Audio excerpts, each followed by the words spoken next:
ปิดคลิปอีกครั้งกษัตริย์สีหมุนนีทรงคมไหว้สมเด็จฮุนเซนตลอดระหว่างที่ทรงมีพระราชปฏิสันถานและทรงแสดงความเคารพต่อสองพ่อลูกอย่างเห็นได้ชัดเหตุการณ์นี้เกิดขึ้นในโอกาสที่สมเด็จฮุนเซนนำพลเอกฮุนมาเนตเข้าเฝ้าเพื่อรับพระบรมราชโองการโปรดเกล้าแต่งตั้งให้ดำรงตำแหน่งนายกรัฐมนตรีอย่างเป็นทางการตลอดช่วงเวลาที่อยู่ในพระราชวังพระบาทสมเด็จพระบรมนาถนโรดมสีมุนนีทรงมีพระราชปฏิสันถานได้ความอ่อนน้อมและที่น่าสังเกตเป็นพิเศษคือ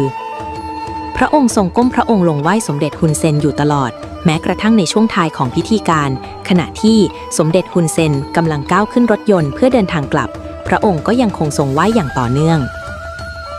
นับเป็นภาพที่สะท้อนถึงความเคารพอย่างสูงที่พระองค์มีต่ออดีตเขมรแดงอย่างสมเด็จฮุนเซนได้เป็นอย่างดี